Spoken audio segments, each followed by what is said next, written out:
बिस्मिल्लाहिर्रहमानिर्रहीम अस्सलाम वालेकुम। आज की वीडियो में हम चैप्टर नंबर 9 के थ्योरम नंबर 3 को जो है वो प्रूव करने जा रहे हैं।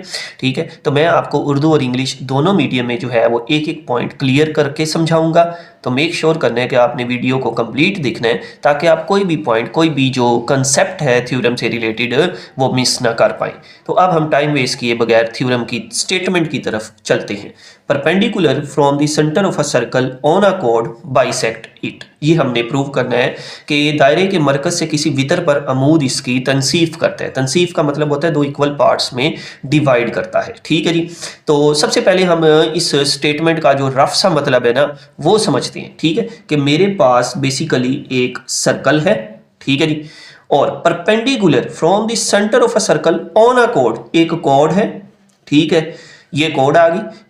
दायरे के सेंटर से, सर्कल के सेंटर से अगर मैं सीधी 90 वाली लाइन इस पर कॉर्ड के ऊपर बनाऊं, ठीक है, तो ये वाली जो लाइन है ये है परपेंडिकुलर। ठीक है जी, ये परपेंडिकुलर है। ठीक है, ये लाइन परपेंडिकुलर यानी अमूद, ये परपेंडिकुलर यानी अमूद इस कॉर्ड को जो है, ठीक है, वो दो इक्वल पॉइंट में कट करेगा। ये हमने बेसिकली प्रूव करना है। ये है थ्योरम का मतलब, थ्योरम की स्टेटमेंट का मतलब ये है कि perpendicular from centre of a circle. ठीक है, ये आपके पास सेंटर है, यहां से मैंने ये परपेंडिकुलर ड्रा किया। ठीक है, ऑन अ कॉर्ड, इस कॉर्ड के ऊपर। ठीक है, बाइसेक्टेड, इस कॉर्ड को, इस वितर को, इस कॉर्ड को, इस वितर को ये परपेंडिकुलर दो इक्वल पार्ट्स में डिवाइड करेगा, यानी ये वाली लाइन इस लाइन के दरमियान से गुजरेगी। ठीक है जी। अच्छा जी, एक बात मैं आपको बता दूं कि ये जो थ्योरम नंबर 3 है ना, ये थ्योरम नंबर 2 का कन्वर्स है। कन्वर्स यानी ये उसका उलट है, अक्स है। ठीक है, अक्स मसला यानी थ्योरम 2। ठीक है, ये बात एक आपने याद रखनी है। वहां पर हमने क्या किया था कि ये वाली जो लाइन है आपके पास, ये इसके कॉर्ड ए बी के मिड पॉइंट से पास कर रही है। ठीक है, तो इसका मतलब हमने ये प्रूव करना था ये वाली लाइन इसके ऊपर परपेंडिकुलर है। यहाँ अब इसका उलट स्टेटमेंट आ गई है। ठीक है, अगर आप थोड़ा सा गौर करें इसके ऊपर तो आपको पता चल जाएगा कि यहाँ अब हमने करना ये है कि ये लाइन अगर परपेंडिकुलर है, इसके ऊपर अमूद है लाइन ये वाली, तो ये वाली लाइन इसके मिड पॉइंट यानी दरमियानी नुक्ता से पास आउट करेगी। ठीक है, तो दोनों एक दूसरे का कन्वर्स है। वहां हमने प्रूव करना था कि अगर ये लाइन मिड पॉइंट से पास कर रही है, ठीक है, तो ये लाइन इसके ऊपर परपेंडिकुलर होगी। यहां हमने कहा है अगर ये लाइन परपेंडिकुलर है इस लाइन के ऊपर, तो ये लाइन इसके मिड पॉइंट से, दरमियानी नुक्ता से पास करेगी। इसके प्रूफ से पहले चंद एक बातें आप अंडरस्टैंड कर लें। सबसे पहले आता है आपके पास कॉर्ड, कि कॉर्ड क्या होती है। ठीक है जी, कॉर्ड बेसिकली एक ऐसी लाइन होती है, ठीक है, जो कि सर्कल के दो पॉइंट्स को मिलाती है लेकिन सेंटर से पास नहीं करती। ठीक है जी, ये बेसिकली इसकी डेफिनेशन है आपके पास कॉर्ड की, ये मैं आपको बता देता हूँ। ठीक है, कॉर्ड क्या है? Line joining the two points on a circle not passing from the centre. ठीक है, दायरे के दो नुकात को मिलाने वाला खत जो मरकज से ना गुजरे वितर कहलाता है। ये मैंने आपको डिटेल में थ्योरम नंबर 2 वाली वीडियो में भी बताया है। तो अब हम चलते हैं इसके प्रूफ की तरफ। तो सबसे पहले गिवन टू प्रूव और कंस्ट्रक्शन यानी अमल वगैरह देखते हैं क्या होगा। ये है जी इसका गिवन, और इसके मुताबिक अब हम अपनी डायग्राम भी बनाएंगे कि ए बी जो है वो कॉर्ड है सर्कल की, सेंटर एट ओ, उस सर्कल का जो सेंटर है वो ओ है, और ओ से जो मिड पॉइंट एम तक की जो लाइन है आपके पास, ठीक है,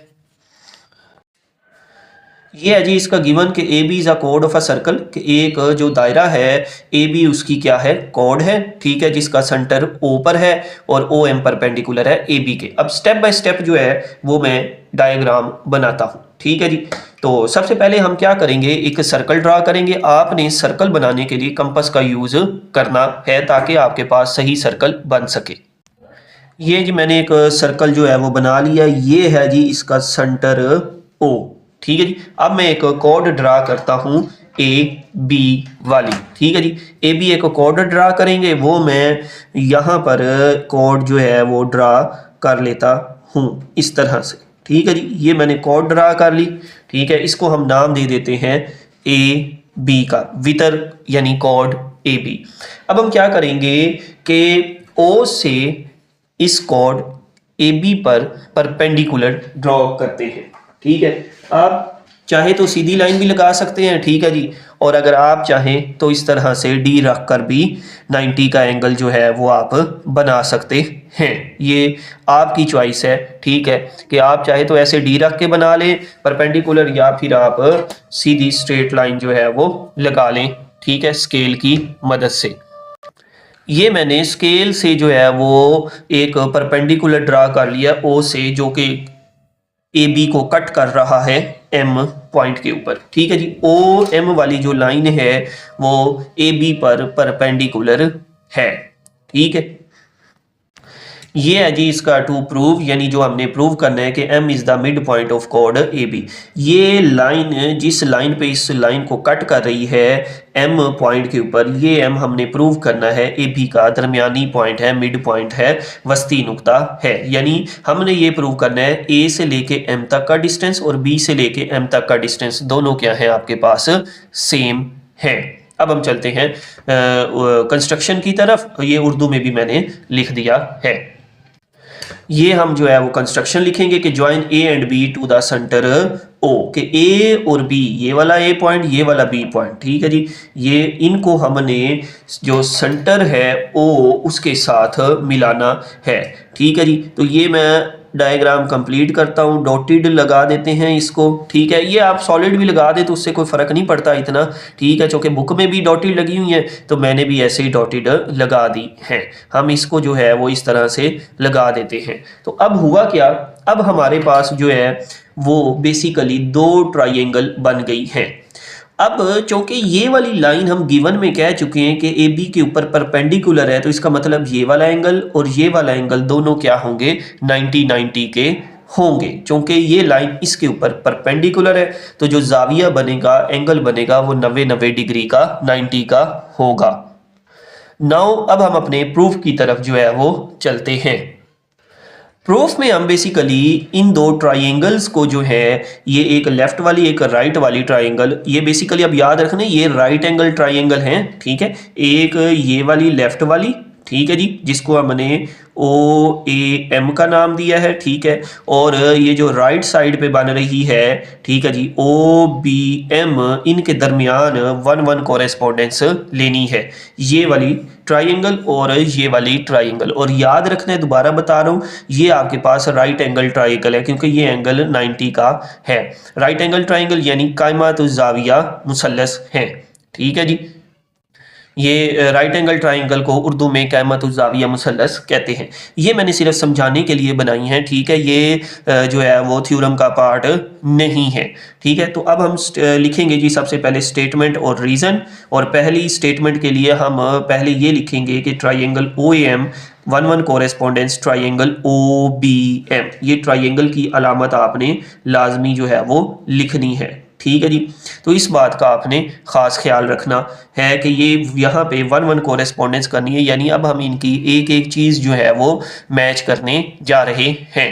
ठीक है जी, तो अब हम इसकी पहली जो लाइन लिखेंगे, ठीक है, वो ये लिखेंगे कि आपके पास Maihar angle O M A जो है और Maihar angle O M B जो है वो 90 डिग्री का है, और इसकी रीज़न हम गिवन में जो है वो लिखेंगे।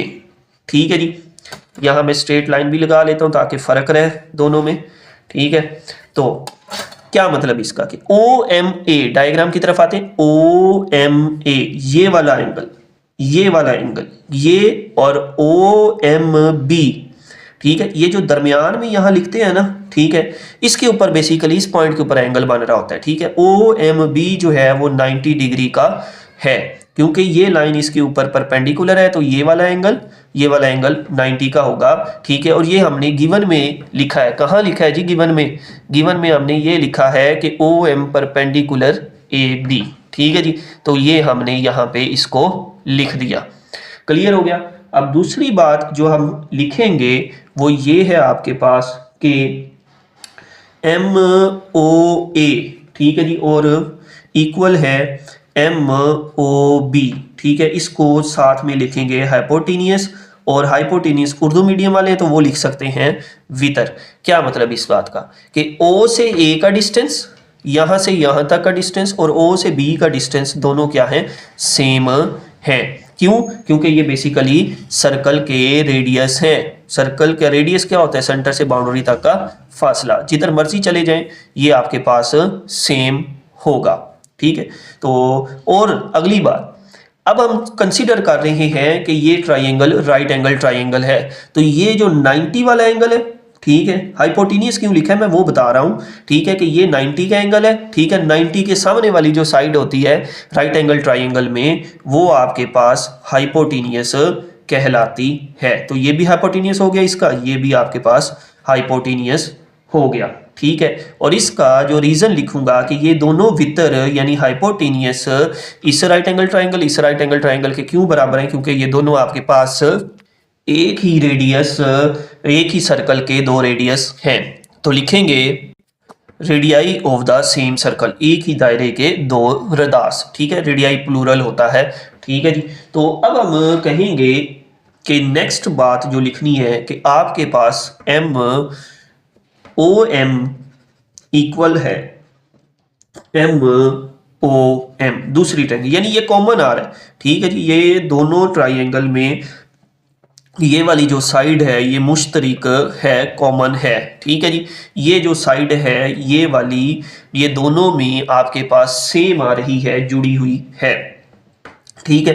पहले हमने क्या किया, कोरेस्पोंडेंस 1-1 में पहले हमने बताया ये राइट एंगल ट्राइंगल है, ये जो 90 का लिख दिया ना हमने, तो ये बता रहा है कि ये ट्राइंगल कौन सी है, राइट एंगल ट्राइंगल। दूसरा हमने बताया कि हाइपोटेनियस सेम है और एक साइड परपेंडिकुलर सेम है। तो अब हम कहेंगे कि अगर दो राइट एंगल ट्राइंगल में हाइपोटेनियस, ठीक है जी, और एक साइड सेम हो जाए, ये वाली हाइपोटेनियस और एक साइड सेम हो जाए, तो वो दोनों ट्राइंगल कन्ग्रुएंट हो जाती हैं। यानी ये वाली ट्राइंगल और ये वाली ट्राइंगल दोनों आपके पास एक जैसी हैं, साइज में भी और शेप में भी। तो अब हम यहाँ लिखेंगे कि चूंकि दो राइट एंगल ट्राइंगल में हाइपोटेनियस और साइड सेम हो गई है, लिहाजा लिखेंगे कि triangle OAM congruent triangle OBM, यानी इधर वाली ट्राइंगल और इधर वाली ट्राइंगल दोनों आपके पास कन्ग्रुएंट हैं, सेम शेप सेम साइज है। और इसकी रीजन लिख दूंगा HS कन्ग्रुएंट HS। H का मतलब हाइपोटेनियस, S का मतलब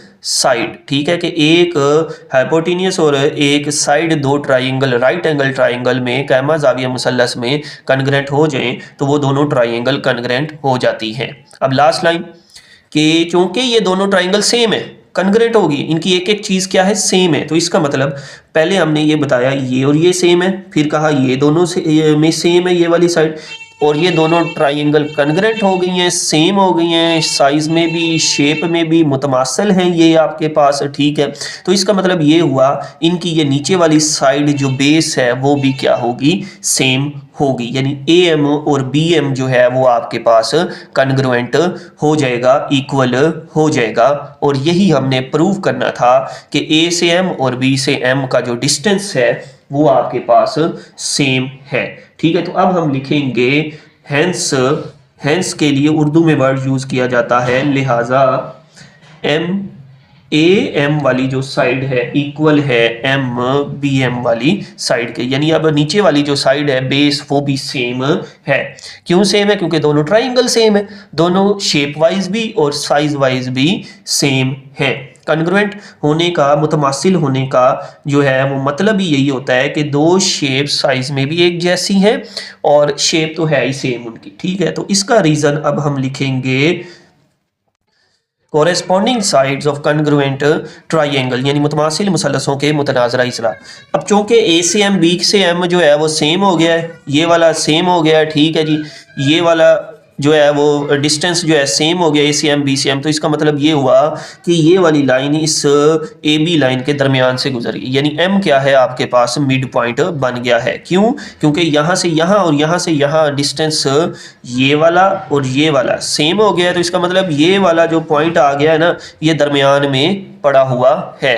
तो अब हम लिख देंगे लास्ट लाइन OM बाइसेक्ट कोड ए बी, ठीक है। ओ एम वितर ए बी की जो है वो तनसीफ करता है। तनसीफ का मतलब दो इक्वल पार्ट्स में कट करता है। यहाँ पे हमारा ये जो थ्योरम है तीसरा, जो कि बेसिकली कन्वर्स था दूसरे थ्योरम का, यानी उलट था, ये प्रूव होता है, ठीक है, एंड होता है। अगर आपको कोई प्रॉब्लम है अभी भी तो आप मुझसे कमेंट में पूछ सकते हैं। चैनल पे नहीं है तो चैनल को सब्सक्राइब करें, वीडियो को लाइक और शेयर करें। वीडियो देखने का शुक्रिया। Thank you so much. Allah हाफिज़।